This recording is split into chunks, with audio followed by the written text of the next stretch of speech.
Welcome back to the Softball America podcast. I'm Tara Henry, joined by Nicole Mendes and Cindy Supple. Sid, Nicole, welcome back. We're heading into 2025. How you guys doing? Man, we're in 2025. I cannot believe everything that happened in 24. So in my head, I'm like, 25 is just going to be even crazier. There's going to be so much more softball going on, so much more drama, so much parity. It's going to be a lot of fun.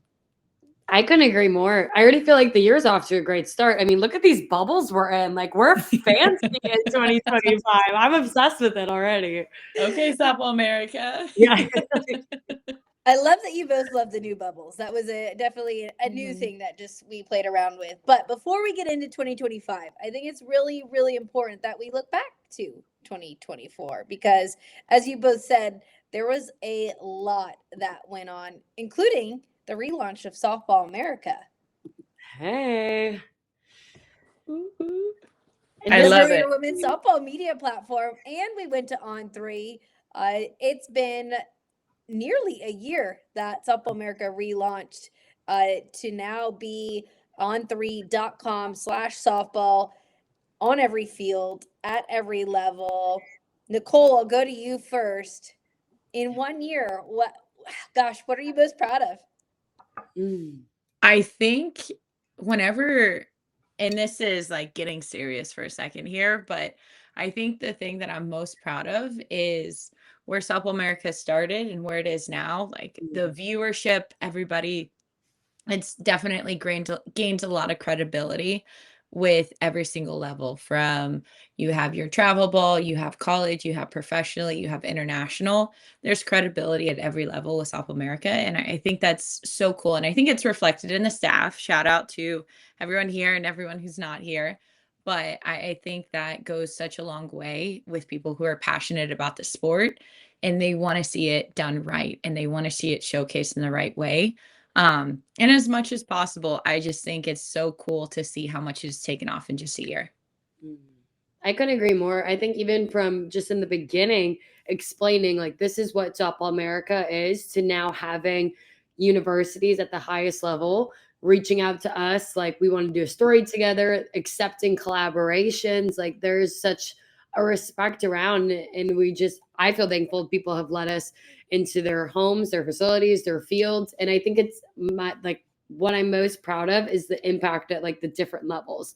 Like all of us have spent time on the travel ball field. All of us spent time up to the Women's College World Series, to New York Softball's first pro league, to Athletes Unlimited, like across the board. Tara, you with Great Britain, it's just like really fun to see how we're taking the sport to a next level at every single level.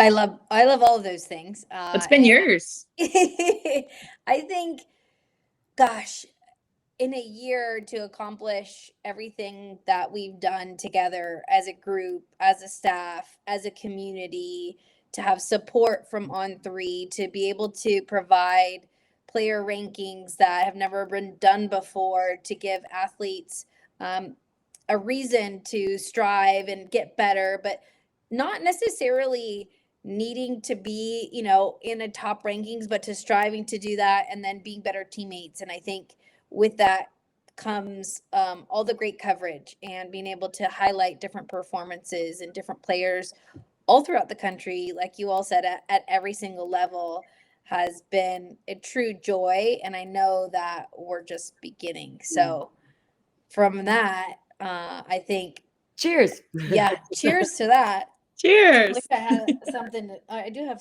some water, but it's actually there we go. When we take a look at going back to 2024, I think there's a few things that we've talked about, and gosh, let's talk about the 2024 season. It started, and I think all of the eyes were on Nebraska and Jordy Bahl transferring to Nebraska. Fast forward a week or a couple days, Jordy Bahl gets hurt, and it's no longer about Nebraska. And we're looking at, can Oklahoma FOUR-PEAT? Balls are going out of the yard at Clearwater, like home runs flying left and right, home run records being set. And then you look at OU's Newfield, Love's Field. So those are just a few in the beginning. But Nicole and Sydney, before we take a little bit of a view of Love's Field, the start of 2024, the season, what stands out most to you? I'll go to you first, Sid. It has to be the parity. And it's fun. You mentioned the teams that were on top of the beginning. Obviously, Oklahoma finished on top. But for everyone who followed week by week, for the first time, they weren't at number one. I mean, we saw Texas rise to the occasion. But not only that, you had UCLA starting off the first, weekend, 2 weekends. People are like, what happened to the Bruins? To then we see one of the strongest teams and youngest pitching staffs make a name for themselves. And, the Bruins revive themselves. And in terms of Nebraska, when they, unfortunately, Jordy Bahl went down with injury, that opened up the door for so many Big Ten teams. And you were able to see new teams step up. Purdue had one of their best seasons in program history. You saw Bridget Nemeth become a national stage player, being a freshman pitcher. Northwestern 3-peats, but then you have Michigan claw back in the tournament, and they get their first Big Ten trophy in a while. It was so exciting to see teams capitalize who we thought were going to be good, but then other teams make a name for themselves for the first time in years or in program history. And that's where I think 2025 is a year you have to circle, because if the parity was just like a little bit of a nibble of what we're going to get this year, it's going to be unreal. Yeah. I think February is you always see this every single year. It was just heightened because all those super seniors were rare. There's a little bit more at stake. There's a little bit more experience on the line. There's girls that are coming in that are young, that are just chomping at the bit to prove themselves. So I feel like everything in the fall of 23 built up to that first spring, like what we saw at Clearwater with all the home runs happening. Those hitters were ready. I mean, I know that feeling. I felt it after COVID of like waiting and waiting and waiting. And finally season's here. Like, let me just show you what I got. I think that's what happened at Clearwater. Those teams were just ready to go. But on the flip side, I also think the biggest difference that you always see every year in preseason is chemistry. And it is so hard to maintain chemistry. And I think that's what you saw with UCLA. I talked with Kelly, and she was like, we're building it. We don't have experienced leaders. We don't have girls who have played together for that long. There's a lot of newcomers. And so there's a lot of stuff that went back and forth. Yeah, we can't forget Karli Spaid almost breaking the single season home run record with 36 on the year. Almost break Espinosa's number of 37, which was done back in 1995. So that record has held pretty fast here. Let's go to Love's Field, right? I mean, I was about to say. I was like, this was probably for our sport, for softball, for young softball players that are dreaming, for current athletes that are dreaming, for Oklahoma softball players that have been dreaming, and for those that have come before them. And any softball player, I'm telling you, you've got to go. Softball player, softball fan, you've got to go see Love's Field. And here's a quick little snippet.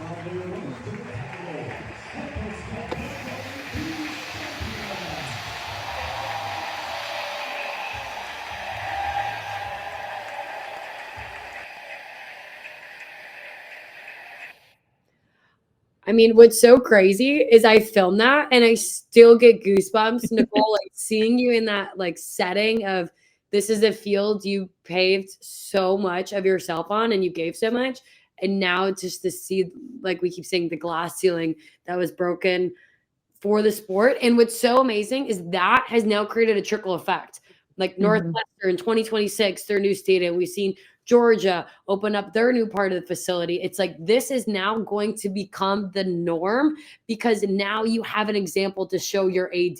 Now these coaches and players are equipped with look at what this has done, and this is the talent they're getting because of it. This is the recruits they're getting because of it. This will help them win national championships because of it. Where's ours? And that's where it's great for every single person to celebrate in our sport. Well, you look at the stadiums across the country that have the most fan-friendly atmosphere, that have the nicest facilities for the athletes, that provide a sense of, this is not rec ball, I'm not playing, and this isn't just like, oh, like softball's included because it's Title IX.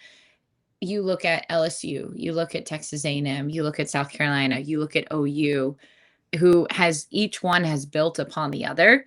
And you look at it, and my first initial thought walking into that stadium, besides, wow, like the experience of being an alum, but like, wow, this feels like a professional stadium. This feels like I'm going to watch a big leagues game. And like that, to get that kind of feeling in college softball, like, Yeah. it's awesome. And like you said, like that's what it does for the sport, is everybody wants to be the best, and they're going to find a way one way or another. And you look at the recruiting class that Oklahoma has. Obviously the winning contributes to that, but it doesn't hurt whenever your facility looks like that. LSU, they have a top recruiting class. You look at their facility, top tier, even now, like several years after it's been built, it is fantastic. A&M, they have what they've done in a couple of short years and how they've turned around and rebuilt that program. Yes, it's coaching, but also you have this facility, you have this program. And so I just think that plays a lot into it. And whenever Love Stadium opened up for the first time, Lust Field, it was incredible. And it just like, I literally got to see history being made. And that was so cool to be a part of. And I'm like getting chills and stuff on my arms thinking about it. But just all those people inside that stadium, they were there because, yes, they may love the team, but they love the sport. And that love really drove that stadium to be opened. And it was a huge part not only of 2024, but in the history of our sport. And I think I mean, I have chills too when you speak about just being able to walk in and see the enormity of it. I remember walking in and just seeing the stands and the vendors and the professionalism and all, I didn't get to see the statue yet. I gave her a high five whenever I walked in. What's up, But coach? it's just a huge part of 2024 and a huge milestone for our sport. So again, got to see what Sydney, you're talking about, Georgia, their new facility at Georgia is incredible as well. So we're going to see more and more programs hopefully start spending some money on softball there. So that's kind of mid-season. And when we take a look at what happened in between, and Sydney, you mentioned Parity, and we'll get to the preseason poll and our final poll on Softball America, but I want to go over just a few things before we get there. I know, Nicole, for you, one of your memories was Stanford's comeback in the regional. So let's go a little bit into that, because I know that's one of the things that you remembered most and you thought was a big part of 2024. Yeah, I mean, they were pulled high going into preseason, but again, like you said, we saw so much parity, there was so much mix up, and I was just like, are they going to be able to maintain? Because Canady, her arm is a thing that was really propelling them, and then they went through this dry spell with hitting where it was just like they can't hit, they can't do it. It's gonna be all on, does Canady perform? Does the other team adjust to her over 3 games? And you saw LSU come out and they had a plan, and you could tell that they were so prepared. They were on time for everything. Nothing. It was like everything was a beach ball, and they chased her out of the game. And I'm like, holy cow. Because 2 things. One, Canady's like the ride or die. And if this is how it looks like game 1, like it may be a quick one. But then 2, LSU, they have been chasing going back to the World Series for so long. And I feel like anytime you talk to Coach Tarina, Coach Beth at LSU, that is kind of where her focus and her intent is, getting to that next level, getting over that hump. What can we do? And I think this was her best team yet to really give themselves a chance. So you're like, oh, it's going to happen. LSU's going to go back. Like, this is going to be the year.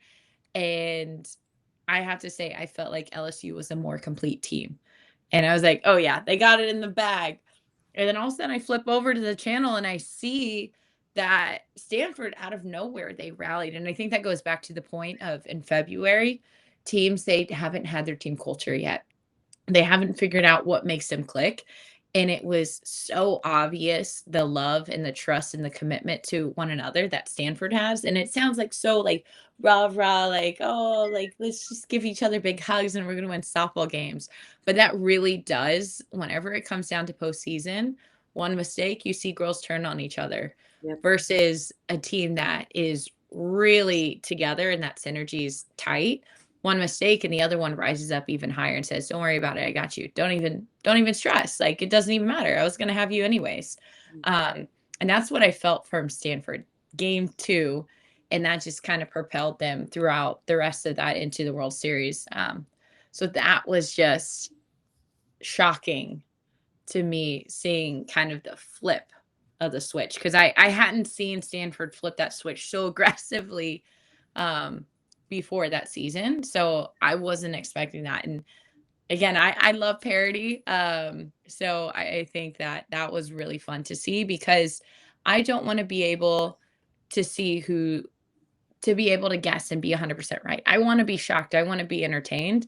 And I think that regional, among others, or supers among others, that was the one that, like, I was so entertained that entire time. And there were so many others throughout the supers that just really drew me in, but it was a lot of fun. Yeah. I mean, to come down 11-1 that first game, to drop 11-1, Stanford lost to LSU, and then to win 3-0 and 8-0 in a run rule victory.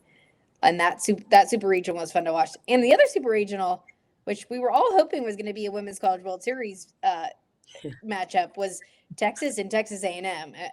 I think for me that was another exciting regional that I still truly believe should have been in a Women's College World Series matchup. But Sid, your thoughts on regionals, super regionals, and then we'll get into the Women's College World Series.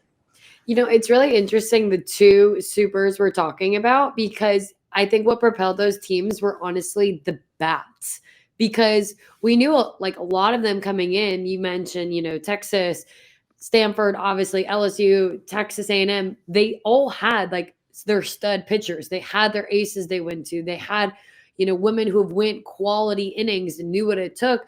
But it really was the hitters that were able to adjust throughout the series is what we saw. And, Texas and Texas A&M was a perfect example of just hitters stepping up time after time. We saw the long ball. We saw people being able to really score when there was runners in scoring position, and all the things that seem so small, but that's what it takes to beat at that point. When you get to super regionals, you get all-American pitchers who easily could help their team win a national championship. It's just which lineup is able to wear down these stud pitchers. And ultimately, that's what brought in our top 8 this year. And I think it's fascinating, and we're going to get to it later, because I don't think it was the 8 that everybody expected in the beginning of the year.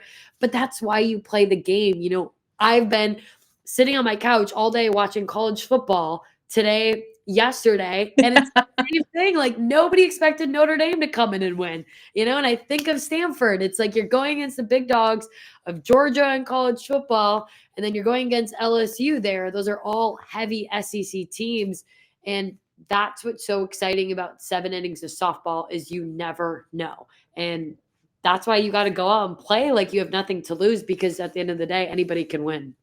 I think that's why I'm so excited about this upcoming season, though, especially with all the conference changes. Everybody's talking SEC. Like, yes, there's no doubting they are a power conference, but whenever you see parity like that, it's like, it doesn't matter if you're SEC or not. Good softball is good softball. So, right. But let's take a quick look at, we're talking about parity. We're talking about our preseason top 25s on the left for those that are watching this on YouTube. For those that are listening to us, you head on over to YouTube and take a look, because it will show this preseason top 25 poll with Oklahoma sitting in that one spot. having Tennessee, obviously with a ton of arms, they were in the 2 spot. Florida State at 3, Stanford at 4, Clemson at 5, Georgia at 6, Texas at 7, and Arkansas rounding out that top 8. So that was the preseason poll. And then we take a look at the top 25 final poll of the year, with Oklahoma taking the top spot, obviously with the FOUR-PEAT. Texas at 2, Florida at 3, Stanford at 4, UCLA at 5, Alabama at 6, Oklahoma State at 7, and Duke at 8. So we talked about parity. I'll go to you first, Sid. When you take a look at the preseason poll and then you take a look at the final poll, what jumps out to you in terms of the differences in those polls? I mean, one, easy. There was only 3 we had in the preseason that made it in the postseason. And, you know, you can go back and say, well, with the polls, but when you look at this preseason, I have to remind everybody, going into 2024, you're looking at Tennessee, you're thinking Kiki Malloy, All-American, how star-studded that pitching staff was for Tennessee. You're thinking Florida State, you know, Michaela Edenfield to the National Championship Series the year before. You're looking at Clemson. You know, you have reigning player of the year in Valerie Cagle, who's dominating on the mound and at the plate. Like, these felt like no-brainers to everybody as you look down the list and you saw the stars and the studs. And that just shows you how many talented players we have now in our sport. And it's no longer just the few that really stand out. We have incredibly talented players on every single one of these top 25s, whether it was preseason, whether it was postseason, whether it was a team that was at 26, 27, 28 that we were going back and forth with all year. There's some game changers, and that was exciting to see them emerge throughout the season, because we knew that the top 8 in the preseason was going to have a lot of studs. And while they played well, we saw new faces in our sport emerge, which I think was the most exciting part, to see our young talent compete against the 5th years and the 6th years still from COVID was incredible. Yeah, man, that probably was, like, if we talk 2024 whole, beyond Oklahoma doing a FOUR-PEAT, which anytime a team makes history, like, how cool is that? And if you don't like it, you're lame, because to see a team dominate like that. But beyond that, let me just get off my Oklahoma podium real quick. Beyond that, I was gonna say, as a homer, Right. as a softball fan, but beyond that, being able to see that fresh talent and just get a taste of, like, ooh, she's gonna be good next year. Like, ooh, this is what I'm gonna get to see for the next 3 years, and then get to see it tested against some heavy veterans in college. I mean, you have 5th and 6th years, like you said, and that brings a lot of experience to the table, and it brings a lot of knowledge and passion. And you think about the softball IQ, you think about the time spent, the blood, sweat, tears, like, they're going to get their due, and they're not going to let anybody run them over. Whereas the newbies are like, man, get out of the way. COVID wasn't even supposed to happen. It's my turn now. And it was just, it felt very like a Clash of Clans. Like, it was so fun to see. But I think Florida, I mean, you look at preseason, they're 24, and then you look at where they finished, they're 3. They challenged Oklahoma every bit of the way during that final home stretch in the World Series. And it was just, hello, we're here. We're here. We're young. We're competitive. Like, I think Tim Walton did such a great job getting his team to buy in. And last thing I'll say is, I look at the top 8, and you have Oklahoma, Texas, Florida, Stanford, UCLA, Alabama, Oklahoma State, and Duke. All of those programs are known for having strong culture. And again, I'm going to go back to what I said in preseason. If you have strong culture, that will beat teams every single time. You look at Tennessee and Alabama, that was never supposed to happen.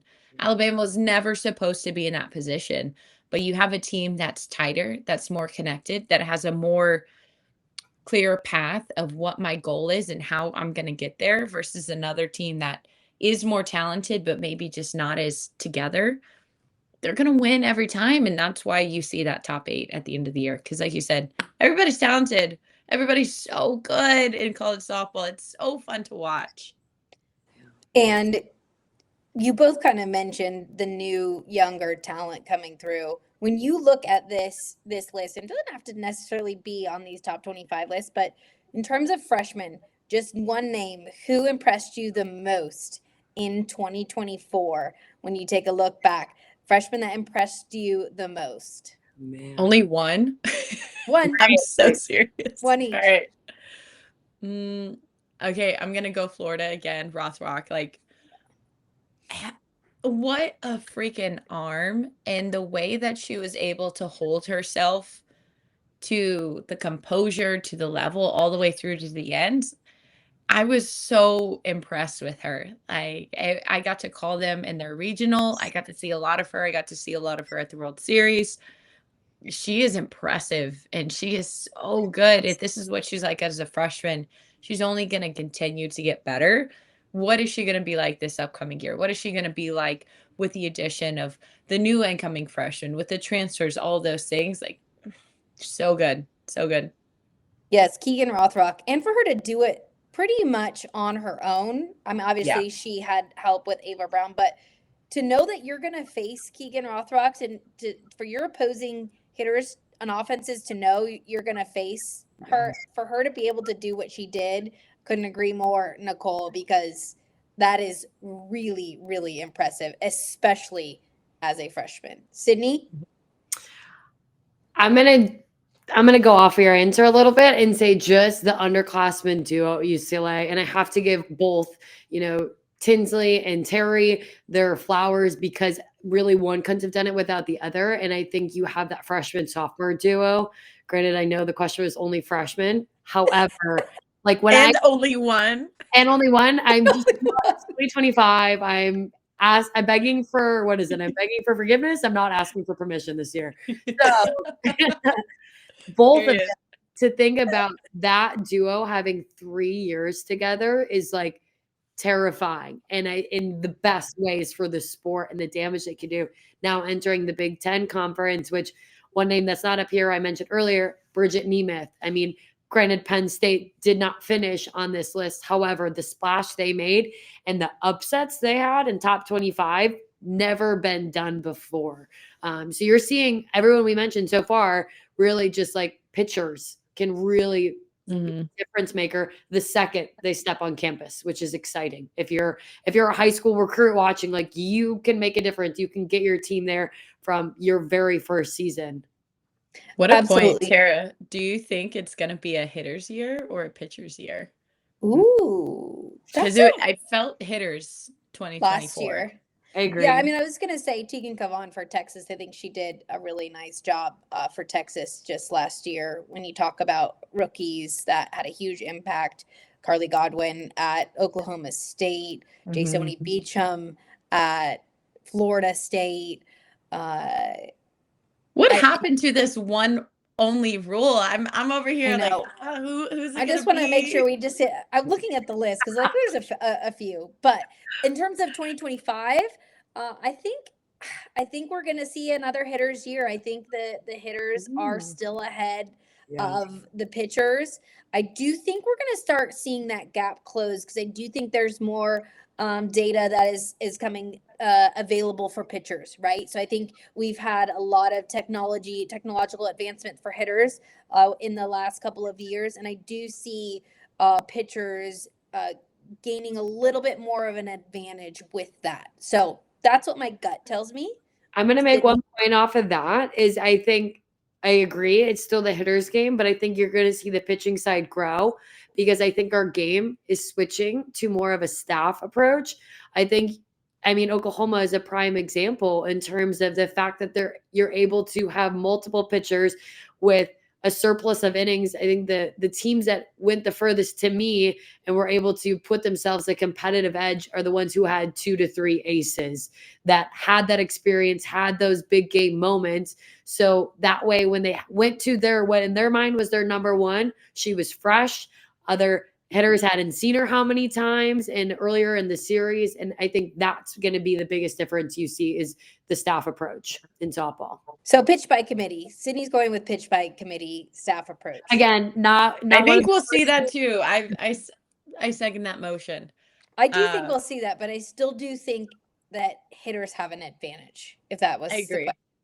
So we went through Stanford's comeback at the Super Regional. We talked about Texas A&M Super Regional. Then when we get to the Women's College World Series, most impressed with Florida. Mm-hmm. We talked a little bit about Rothrock. Yeah. Obviously, we're impressed with Oklahoma and the FOUR-PEAT. We'll get to that in a second. But when we look at the Women's College World Series, for the Florida Gators to go on that run, get the SEC title, and have an incredible SEC tournament title, and to go through what the Gators did again with not a whole pitching staff, right? We're looking at one arm there. I think for me, I was most impressed with the Gators, but I'll go to you, Nicole. Women's College World Series, what stood out to you? Well, like you said, like 3 and 4, Florida and Stanford, one arm. Yes. That is not easy to do. And you look at the past several championships 10 years ago, even then, there's typically a 2-arm duo that you see. It is rare that you see one arm take them that far, take them all the way to the 3 and 4 spot. I thought that was impressive, but I still have to go Oklahoma winning the FOUR-PEAT because that is not easy. It is so hard to win one championship and then you win another and then you win another and everybody's like, there is no way. They also don't want you to win. So they're going to do anything in their power that you don't. The fans are going to do anything in their power to make you lose focus. The social media is going to do everything in their power to make you doubt yourself. That is just such a crazy position to be in a FOUR-PEAT. I mean, I have to emphasize, and I feel like I have to stress, like, that has never, ever, ever been done in the history of softball. And you talk about teams like UCLA and Arizona back then, like that was incredible. And they never did that. Oklahoma did that. Like you have to tip your cap and like, sure, this year, if you want somebody else to win, go ahead, right? Because Oklahoma got the FOUR-PEAT, but you have to appreciate and look back on 24 and go like, maybe I didn't want them to win, but man, that was awesome. That was legit. That was so cool to watch history being made. And because that's what it was. It was history being made. So that to me, whenever you see that, you can't count that out. Like it was incredible. Yeah. I'm really glad you mentioned about kind of the change of the tide.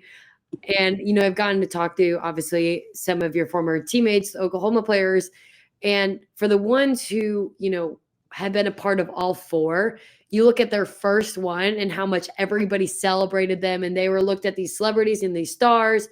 And it's like over time, it's what we see in every sport when you start to win 2. Okay, back-to-back's really neat. But once you get to 3, people are tired of it. They want somebody else and they are willing to cheer against you as hard as they possibly can and as loud as they can. And the way Oklahoma weathered that storm this past year, to me, it was their most impressive national championship because it was them against everybody. And granted, there's a lot of Oklahoma fans, so there still was a lot of people on their side. But to know that everybody else, I mean, all year it was, I don't care who wins as long as it's not Oklahoma again. And for them to be able to lean on their experience and lean on just each other, they didn't need anybody else to believe in them. And I will give all the kudos in the world to that. I know we already talked about them. Obviously, we talked about Florida. I think both of them, again, are rebuilding, going to have another great season. I think you have to look at UCLA. To me, when you look at the most improved team from the first 2 weeks to the last 2 weeks, it's a no-brainer where this team was able to grow in that short amount of time. I just think has to be praised. And I know they're excited for this season. I think they've attacked the off season extra hard, just seeing how much they reap the benefit those few months there. Yeah, absolutely. And we can't forget Duke, first ever Women's College World Series appearance. Oh, awesome. So, Another history being made Yeah. with history such a being young made program. across the board. Marissa Young, just what an incredible job for her to get the Blue Devils there. And really, we had them ranked one at one point in the season. And I think for the Blue Devils to make it to the Women's College World Series kind of proved a lot of people wrong as well. We're saying, oh, their strength of schedule wasn't enough for them to do what needed to be done. But another history-making year, not only for Oklahoma, and for those that didn't want Oklahoma to win, I always will say it's really difficult when you're rooting against the best team in the country. So the best team wins, and it doesn't matter if it's the same team that has won 3 years prior. When the best team wins, the best team wins, right? So I don't think that anybody should be rooting against a team just because they've won so many. I think we should celebrate excellence. Yeah. Because, like Nicole said, it's really hard to win one, let alone a lot of seniors graduated and had never lost the last game of the season. That just That's blows my something mind. that's something you like for the rest of their lives. They'll be able to say, You write it up in a story. Oh yeah. I remember doing an interview with Jada Coleman. We were talking about it and she's like, well, let me think about what was my favorite one. And it's like thinking, and I'm like, the fact that you have options to choose from your favorite one is like amazing. But to Yeah. your point on Duke, it's not one of those Cinderella stories. I remember when JMU made it and, Odyssey, how incredible she was at the end. But you look at Duke, they walked away from ACC, obviously as conference champions, but you had pitcher of the year, you had player of the year, you had coach of the year, you had defensive player of the year. I mean, they were excellent from day one of season. And I think Absolutely. going into this next year, they have now that confidence. You could tell they were good enough. You could tell whenever they're at the World Series, this is new. Yep. And the it list is. got It's harder. overwhelming your first time going to the World Series as an athlete. It's a lot and it is awesome, but it's a lot. And I think next time they go to the World Series, because they're gonna go again, they're just that good. Next time they go, you're gonna see them be really comfortable. And that's whenever Duke is dangerous, is whenever they're like, all right, let's roll. You could see them kind of dipping their toe in the water that next time they're gonna be just jumping in. But it's cool to see the teams get to the point where they're like, I'm sick of this. How do we be better? How can I be a little bit better? Where can I find my edge? And I think year after year, over the past 4 years, we've seen teams catch up to Oklahoma.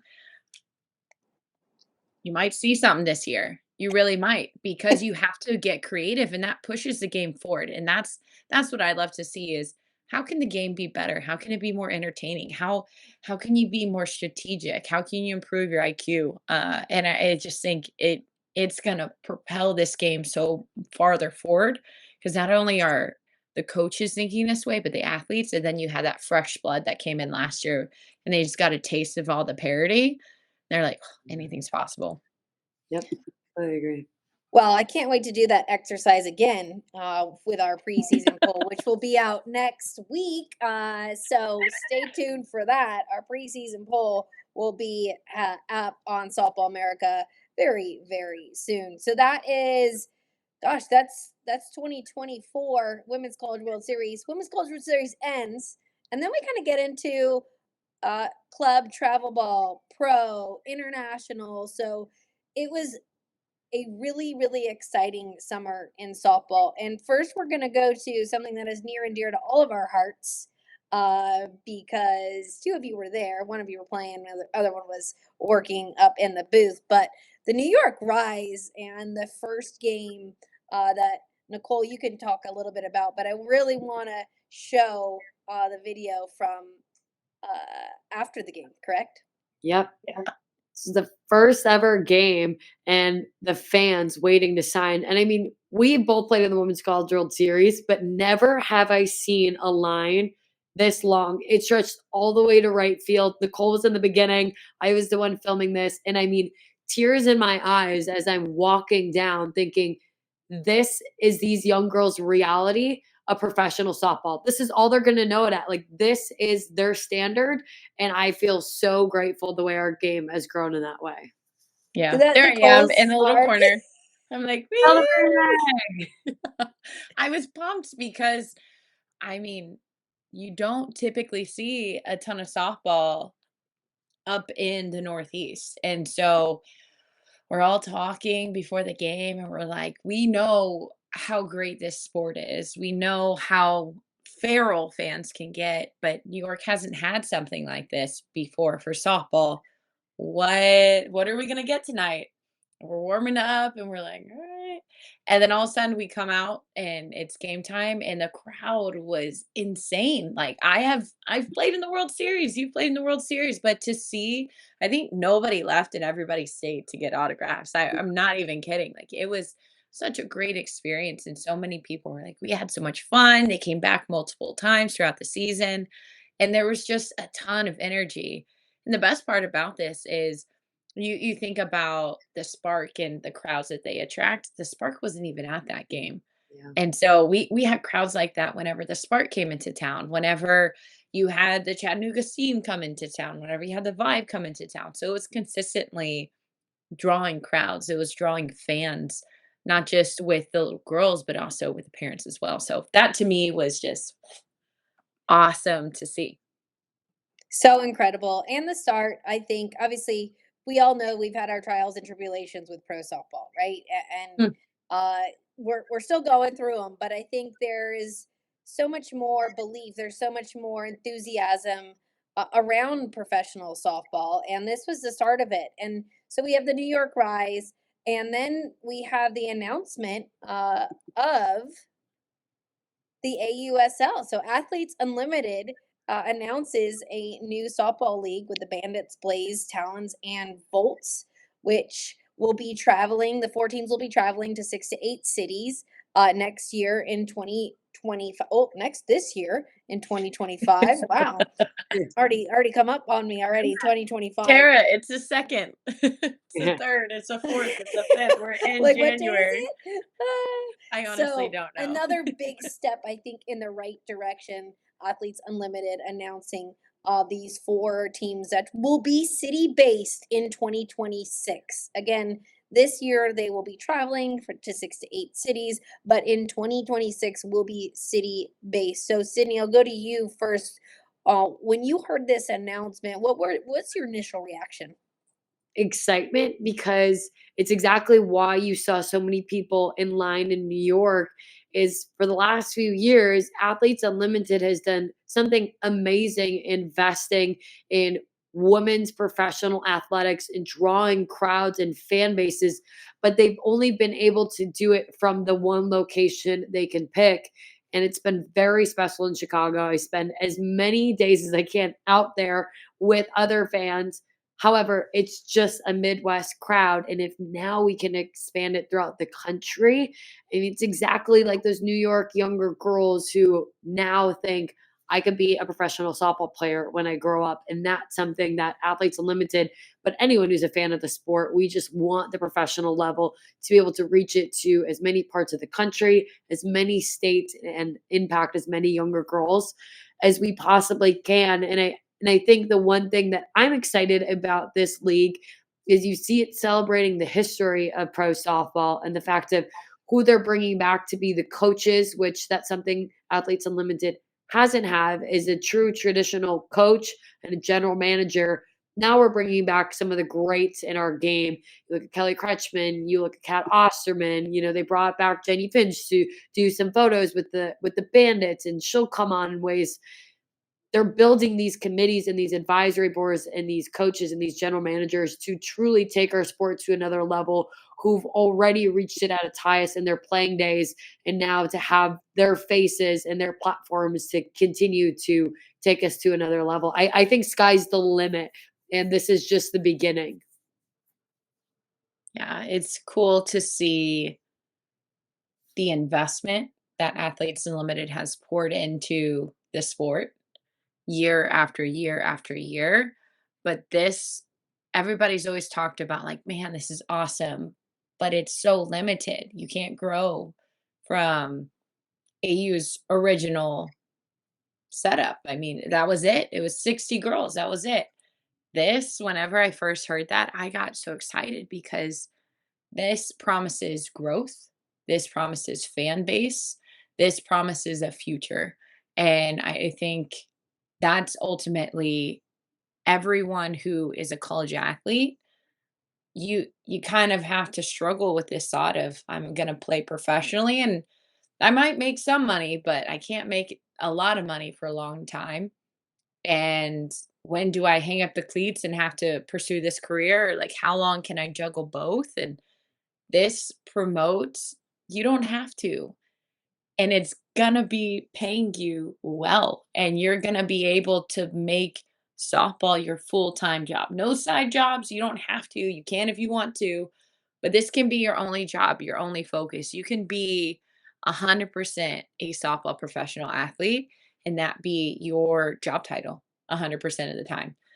That to me was the coolest part because you're going to see some athletes who were just starting to hit their stride in college go to another level in pro whenever they're able to focus on it full time, whenever they're able to have a team that treats them like a professional, training that treats them like a professional athlete. It's going to go to the next level. So I'm excited. So Athletes Unlimited, obviously they had the championship league last year with Amanda Lorenz taking home the crown. And I know, Sydney, you were impressed with a few of the rookies this past summer. When we were watching Athletes Unlimited, the championship series, which takes place in Rosemont, something that's pretty close to where you're at. When you looked at the rookies and their performances, who stood out to you the most?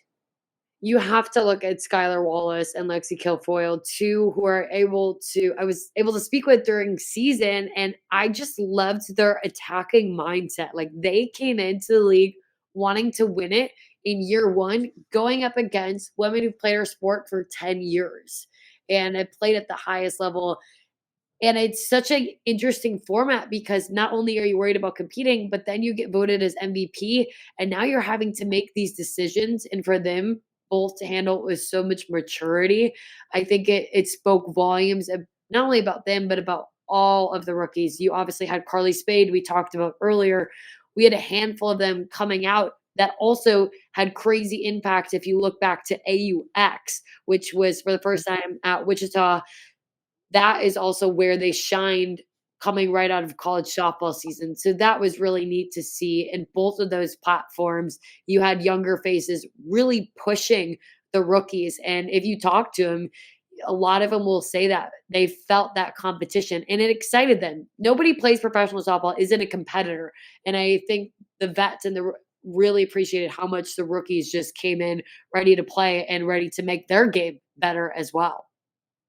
So that's Athletes Unlimited. And we'll mention the new Players Association, the Professional Women's Softball Players Association that was formed this year with Madison Husky as the president, really championing softball players and forming a union which hadn't been done in the past. And I think this is a huge step in the right direction because uh, they're able to come together as a group and really negotiate and fight for women's softball, for healthcare, for medical, for just equal pay. When we take a look at what happened with women's soccer, I think we are on the right track here with softball, but it takes the formation of a players association and it takes speaking up, which is not always something that is welcomed, right? So I think when I take a look at not only Athletes Unlimited, but also the formation of the Professional Women's Softball Players Association, I think that's going to be something that's really monumental for our sport. And we're going to look back at 2024 and look at the formation of this Players Association as well. And I don't know, Nicole or Sid, if you have any thoughts on your end on the Professional Women's Softball Players Association. I love it. I think it's great because it doesn't matter what league you're in, you can be a part of it. You do have to be a professional player. So if you're in college, you can't be a part of the association. It is something for professional athletes, which is so great. And I love because they've never had that before. And it's unified across all, but it creates transparency of How much are you making? What do we deserve? What is important? And then you have to factor in the fact of, okay, now that I'm getting my contracts, there's not a lot of sports agents out there for professional softball players. So a lot of these girls are going in, reading their contracts on their own, not knowing what to sign, fresh out of college, just being told all these things. What's what? Who's right? Where do I go? Do I accept this? Do I ask for more? How do I get about that? They have been able to partner up with an agency who will read over those contracts and just basically say like, yeah, this is pretty sound, or maybe you should run, go in the other direction. And that's something that the power has been kind of monopolized by a select few in the softball realm professionally, where they have all that information and now athletes are having that information as well. And I'm just, again, I'm all for pushing the sport forward. This is going to make them better. This is going to make the people in charge better. This is going to make the athletes better. This is going to make the fan base better. Everything about this is pushing it towards becoming more professional, becoming better. So I'm always a fan for that. Yeah. I mean, you said it when you said the word protected, and that's the biggest thing I think when it comes to this. With us softball community having multiple leagues, it's hard to make sure everyone's taken care of. It's hard to make sure every woman is being taken care of, that their contracts are being honored, that they are being well educated on what they should sign or what their situation looks like. And when it's not, how can they get out?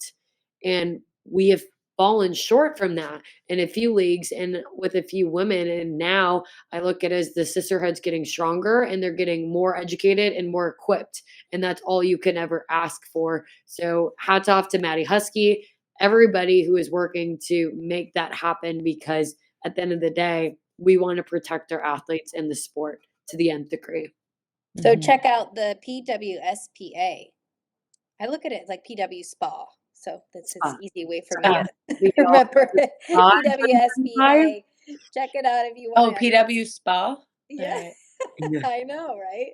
That's the easiest way for me to remember it. Hopefully that you all can go check out the website. But again, head on over, check that out. So that's pro softball.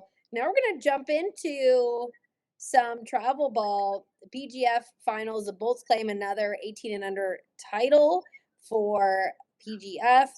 Florida's incoming freshman, Caitlin Oxley, I was at that game, tossed a gem, who won their first Alliance title, 18U.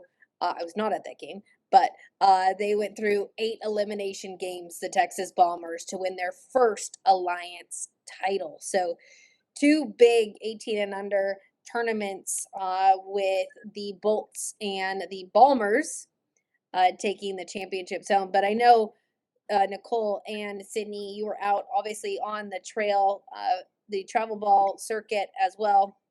Sid, what did you notice? I know you had a really fun event that I also skipped over, so I'll let you chat a little bit about that. Well, to be honest, I had not been back on the travel circuit since I played in the travel ball circuit. So that was exciting in its own. I was like, wow, how did my parents do this? Sitting here 4 games a day, like I'm exhausted. How did I used to play in these many games a weekend? But nonetheless, I discovered 2 things. One, players are getting very good at a young age. I looked at some of the exit velocities. I looked at some of the miles per hour and the spins, and was having conversation with these 14U, 16U pitchers about just them setting up the batters in the location. And I was like, just the softball IQ that was going on at a young level excited me. If I look at how good our game is now, when these younger players, when they get older, it's just going to be unreal. I also have to say, I learned how much fun college coaches have. Like, it's a chatting session. Like, I brought donuts one day to the field, and I was like, I just got 12 new best friends, and I'm so pumped about it. So, I mean, look forward to me chatting up these coaches for years to come. But it was unbelievable. The talent was amazing. The parity, I think the Texas Bombers really stuck out to me because I was at Alliance, and that was unbelievable to see that team battle back after, in the beginning of the Alliance Nationals, you had the All-Star games, you had the throwing competitions, the pitching competitions, the home run derby. I was a part of all of that. Like, that is a long weekend to physically stay prepared, to mentally stay locked in, and then to seal the deal at the end. That takes a lot of grittiness, which is what that program showed there. I was just gonna say, I think back to my travel ball days, and I'm like, college got me spoiled because more Literally. than 2 games in one day, forget it. My body can't handle it. But I just think it's so fun because it takes me back to like why you love the game so much is like I just want to play. I just want to play softball, and that's what you see at that age and at that level. Yes, they have gotten so much smarter in the velos and the exit velocity, and you're just like, holy cow, they're really good. But they're also really good just because they want to play. They want to play the game as much as they can, and that's what you see reflected throughout travel ball. And it's fun. It's really fun to watch. Yeah, and I agree with both of you. As Sid, I think when you realize how much fun the college coaches have, they do have a ton of fun. I mean, I know that recruiting can be daunting, but they do have a ton of fun watching, evaluating talent, And and they're all best friends. Like, yeah, they compete during the season, but they're all best friends outside of it. So. yeah. I mean, I went to some tournaments in Florida, in Georgia, in California, and that's where you get all the scoop. Yeah. That's where you get all the scoop on what's happening in softball. But that's we'll talk a little bit about recruiting rankings because I don't think a lot of people know about the new platform that once we went to On3, players were actually given their player profiles. This is Nijaree Canady. We'll take a look at Nija's profile. And if you're a current high school player and your profile is not yet on the site, you can email hello@softballamerica.com and we will get you onto the site. Basically, we'll have your photo, your high school, and then we'll take a look at this NIL evaluations. And you take a look at Nijaree Canady. We all know what was quoted as Nija transferring from Stanford, an NIL evaluation figure of what a player is worth to their team. So again, if you head on over to the site and you are a high school player, you can start uploading your player profile. So again, let us know if you are not on the site and we will get you on there. So that's player profiles. But now we're going to go into what those player profiles actually turn into. And this is huge because we haven't really broken this down on the podcast before. It is on the site, but when you take a look at the 2025 recruiting rankings, the Oklahoma Sooners are the #1 recruiting class in 2025 with Kai Minor. Well, let's see how many 5-stars there are on the board right there. 1, 2, 3, 4, 5 with 5-star recruits. That's a lot. Say that 5 times fast. With Kai Minor being the #1 player in the country on those rankings. Then you've got Alyssa Parker there at #2. These are their national rankings. I don't know if you can see under those stars with Lexi McDaniel, you can see she's 3rd in the nation. And then Kendall Wells at the #5 spot. So those player profiles that we just talked about that will give you NIL valuations then come into these starred player profiles. So if you become ranked in your recruiting class, you'll get a star figure, 3, 4, and 5 stars. Nicole, Sydney, I just talked a lot. When you take a look at this, what does this mean for the sport of softball and the ability to have star rankings, which they've done for a very long time in football and in basketball? It makes sense. I mean, you look at it and you're like, yes, maybe this pitcher is the best pitcher in the country. And so, yeah, maybe you may want to weight them more, but then you look and there's this other athlete who's just as good and they're an outfielder and they're a force at the plate. And you can't, there's no real way to weight that back and forth. So being able to have a star where you go, okay, this is a quality player. This is somebody who's going to be at a power 5, top 5, right? And then you can go from there. And as an athlete going, okay, like this is a little bit easier for me to manage. If I can get up to a 4-star, I'm going to have different kinds of coaches looking at me. Get up to a 5-star, I'm going to have different coaches again. And you still have your rankings, but I just think it's a little bit more in tune with how the sport is, what it's evolved into there's not just number one player. There's so many 5 stars out there in so many different positions that whenever you get in the rankings, sometimes those get lost in the shuffle. I mean, how you preface it, it puts softball on the level with the big dog sports. And I think talking, to college coaches, talking to younger players, talking to everybody, that's what they've craved, because it's so hard saying I was the 133rd ranked person. I was the 22nd pitcher in my state. Like, that is so hard to compare. That is so hard to ask of anybody, and nobody's going to be happy. But the one thing that makes sense to us is stars. It's why it's worked for years with football. It's why it's worked for years for men's basketball, because it's easy to understand. And that way it's not it's not putting a woman against another woman. It's just basing you off of your talent level and based off the metrics within the stars. So I think it's as fair as it gets. I'm so thrilled, because now I think it shows that our sport is legit like these other people, and it's a revenue making when we talk about NIL money, and there is so much quality and so much value there, and you should be paying attention to these athletes coming out. And how neat is it going to be, Nicole, when we're on a broadcast this year, and to be like, this was a 5-star recruit who's now taking the mound. Like, you understand the power of that sentence now. If you go to on3.com/softball and you take a look at the recruiting rankings, you can also see when players committed. There's a transfer button that will be updated as well. We're going to move over to the football and basketball transfer system, so stay tuned for that. That's really, really exciting. That's breaking news. And you'll be able to see where a player has been their entire history. So it goes from their high school to first team. If they have 3 teams, they'll be on there. If they've transferred twice from one university to another. So you'll be able to take a look at the journey of every single player that is in the system. So again, really, really exciting stuff. So you take a look at the 2025 class, and then we'll head to 2026, which this was just completed. And Beth Tarina, I must say, the Tigers hit the recruiting circuit hard. Mine. Yes, big time. And the LSU Tigers with the 2026 class, which is really impressive class for LSU to pull that number 1 ranking in 2026. Really, really, really impressive.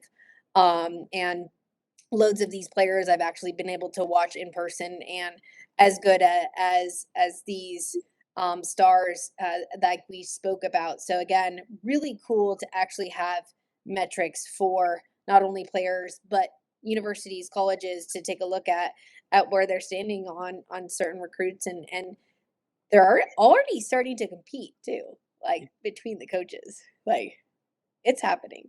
I know, isn't it great? So it's cool because, again, going back to the credibility of Softball America that we talked about in the beginning, not only are we putting time and effort into it, so the athletes and that the parents can look at it and go like, wow, this is something of value, but the college coaches are looking at it and going, this is something of value. This 5-star is something of value. Me? Yeah, I have 5 5 stars. What about you? Right? And they wouldn't tout that if it wasn't real. Yeah. That Beth Tarina is not going to tout something that's not credible, that's not real, that's not legit. And that's the coolest part about it to me, is like, this is legit. I can go and I can see and I can look on this list and I can probably pick out, okay, she'll probably be a future All-American. She might be a future national champion. I don't know, but she has a potential to be there because she's a 5-star. And that to me is the best thing possible, because it makes the sport visible, not just at college, but at all levels. And the cool thing about this is players will be able to get re-ranked too. So just because a player is a certain star or hasn't been ranked at this point in time, or not a 3-star, doesn't mean that a player can't become a 3-star recruit, a 4-star recruit, or a 5-star recruit. So we are able to track athletes throughout their career. And the coolest thing I think about it is that we've got people out actually watching games. That said, that's the A legit top 100. I love it. But shout out to On3 again, like we mentioned it, but That's them having a commitment to women's sports. That's him having a commitment to softball, that they also found this to be important and they wanted to make this happen. So I think that's really, really nice to see. And I'm glad that that's a company we're working with now. So we are through with the rankings. Any questions on that, just hit us up on social media and we'll get back to you. We're going to speed along here because we are we've got two more topics still. And we'll go into the NFCA. NFCA convention was held this year in Dallas, was able to attend. Gosh, saw so many incredible speakers. One that stood out the most to me was OGX, which we'll talk about in the next couple weeks here. We're going to have a special guest on the podcast. Ashley is going to join us, who was able to listen to her speech. I thought Amber Freeman from Arizona had an incredible hitting presentation, and just loads of learning, but more importantly, the gathering of all coaches, not only in college, but junior college, all divisions, club, international, high school, and a huge turnout this year in Dallas. And I think when we take a look back at the NFCA, we've got a few nuggets there. But Nicole, you were there. Before we play a little snippet from an interview that we got at the NFCA, what were your thoughts from Dallas and the convention this year? Kind of to your point, there's so many different levels that are there, whether it's high school softball, whether it's travel ball softball, college, every single division, international. And so whenever you get that many people together, I mean, eventually you turn a corner and you're around a softball person. You can't avoid it. And you strike up conversations and you make connections. And then you have all the vendors that are out there and they're having the leading tech. You mentioned pitchers, they're finally getting some love on the tech side.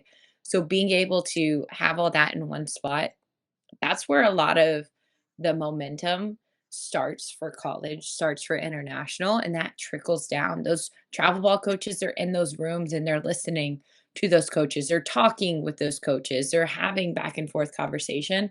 And that was really cool to be a part of. I was part of a couple conversations with the examples that I just said. And it is so beyond next level. And Sid, to your point of that's why you're seeing the velo increase. That's why you're seeing that softball IQ increase in travel ball, is because those coaches are talking and it's not just a one-way communication. So I'm a big fan of the convention. I think not only for getting to see all my old softball friends, but being able to see what's next in tech, being able to have those conversations when we're right there. We're right there. It's a lot of fun, and there's a lot of learning going on. So NFCA, and another big happening was Hall of Fame. Connie Clark, Tim Walton, and Greta Melstad all were inducted into the NFCA Hall of Fame. And then Lou Harris-Jamper from Georgia finally will be inducted next year into the NFCA Hall of Fame.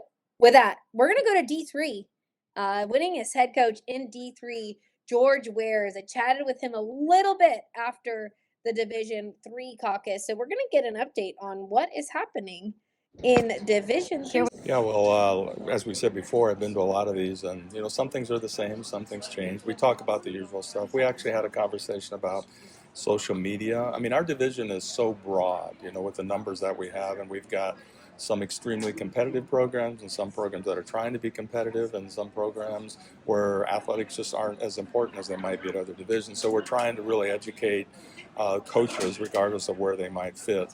And then we talked quite a bit about spring break. That's really important for D3, and there are so many options, whether it's Florida, Arizona, and we're just trying to get in a situation where enough of the teams can go when other teams that they want to play, in terms of a competitive desire, who you're going to compete against at the different places. So we're trying to match that up so we have kind of a big chalkboard, I guess, so to speak, where, okay, if I want to go to Arizona this week, here's who's going to be in Arizona. If I want to go to Florida, here's going to be in Florida.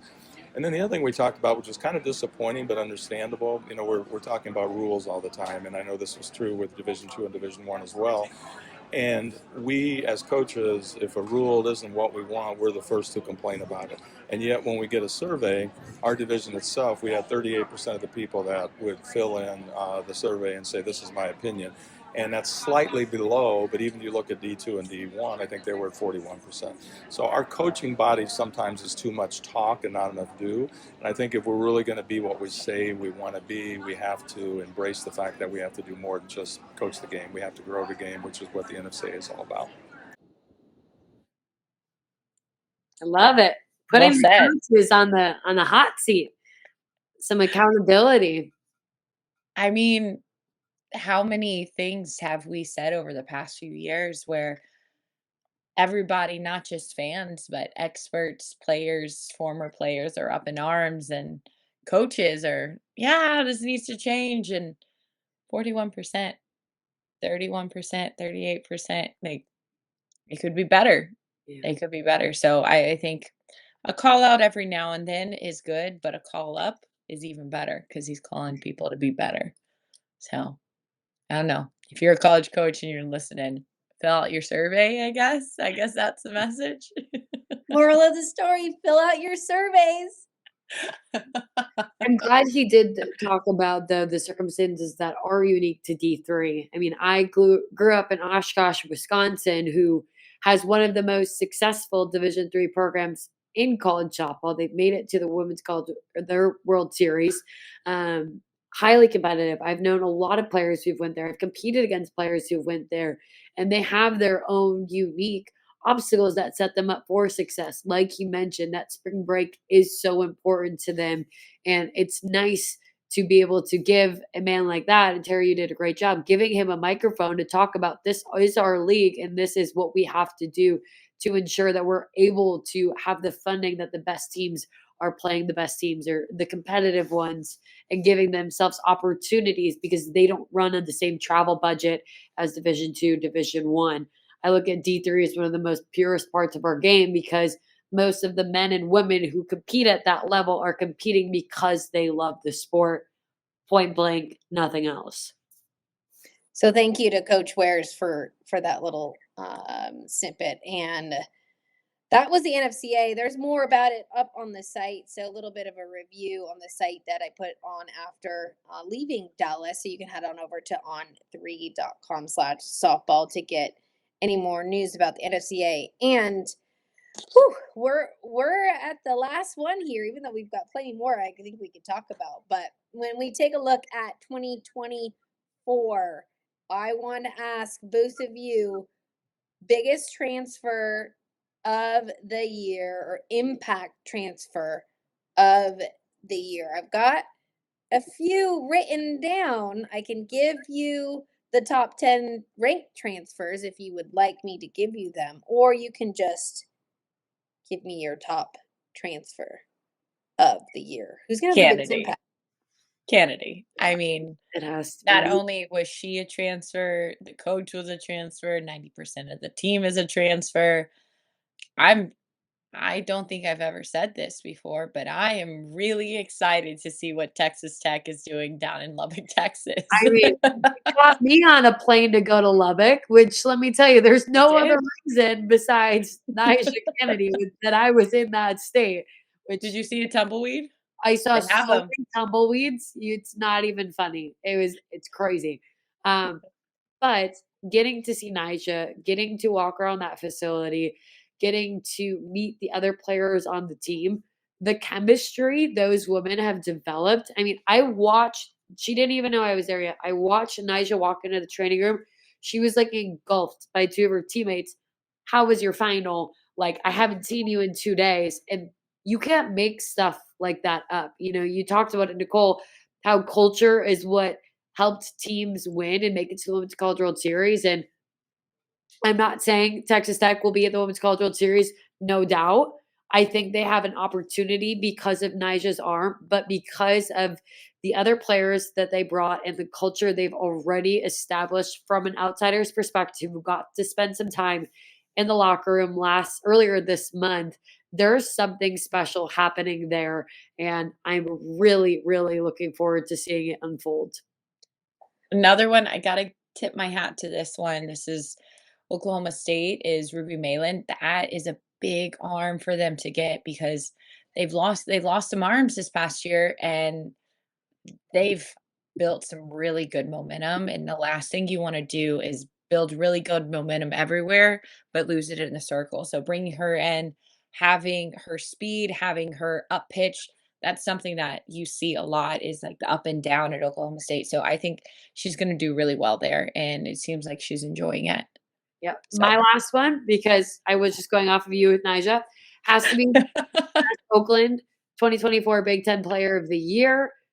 Up and left, right in the beginning of winter. Now already with Duke. We mentioned first women's college appearance last year. What a gift for Duke Blue Devils. She is such a talent, and her in the batter's box is scary no matter who she's facing. So she's still gonna have to sit out a year.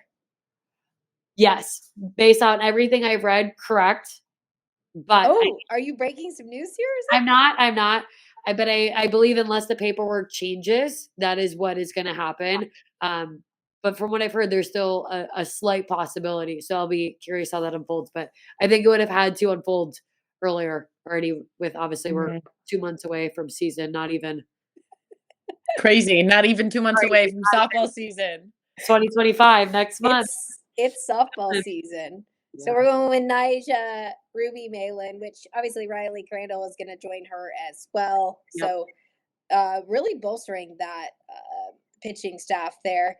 And then I do think that Ole Miss getting Binford in a pitching staff that we weren't sure what's going to happen. I think Aliyah Binford's going to have a huge impact heading over to Ole Miss because that was a missing piece of the puzzle there. So again, we've got transfer rankings up on the site. Head on over to on3.com/softball to check out those transfer rankings. But whew, we did it, ladies. Woo! Happy New Year. It was a long year. There's a lot of stuff to go over. We didn't even get into like all of it. We just, but that's why we're going to be here every week on various podcasts on the Softball America Podcast Network. Nicole has something cooking for the SEC. Some new spicy. She's cooking spicy. I'm going to have my own power rankings. Let's just say that. You heard it here. Nicole's going to have some power rankings, SEC power rankings. We're going to leave it at that. Sydney's going to be covering the Big Ten. And then Out of the Box is now on the Softball America Podcast Network with us. So don't worry. Gray and Tom are still going to be covering Alabama and the happenings in the SEC. But Nicole will be heading up our SEC podcast. And that is it for our last podcast of 2024 and first of 2025. I love that was it. Like that wasn't just so much. See all that's all. Final thoughts, Nicole. I am so curious to see what Clearwater is going to look like in a month or two. Is it going to be a hit fest as you predicted? Is it going to be hitter's year? Are we going to see a ton of staffs develop where they kind of almost like a baseball style where you're going to see a lot of arms being used, not because they are kind of losing their effectiveness, but they're just watching the arm count. Curious. I'm curious. I cannot wait for 2025. I'm just talking about this got me so fired up. Sid? We talked about 2024, kind of the start of parity that we've seen in a while, but I think 2025 is where it unfolds at every single conference. I cannot put up a clear, true winner and put all my money and all my chips in on one. I think you have a lot of teams fighting in every conference for the top spot, and what an opportunity for these teams. If you're a month away, a month to get better, I mean, it fires me up. We wouldn't be here if we didn't love it. I'm excited to see us go 145 in our New Year's Eve podcast for 2026 because that's probably how much time we're going to need. So, happy New Year. Well, to put a bow on it all, I think we're heading into parity. You talked about both of you. I think we've all said it numerous times, and the COVID years are gone, right? So we're not having these massive staffs, and NIL has come into effect now, and so we're going to see the impact of NIL deals, and if those deals are still going to be present when we go to the 25 person roster. We didn't even get into that when the NCAA passes a 25-person roster. The JUCO announcement of JUCO players having 2 years potentially of eligibility. So there's just so much that can happen. But again, excited for 2025. Let us know what you think. Please like, subscribe. Again, when you like our channel and subscribe to the podcast, it not only helps us out, it helps the entire staff out, and it helps out the sport of softball. So with that, I'm Tara Henry for Nicole Mendes and Sydney Supple. Thanks so much for joining the Softball America podcast.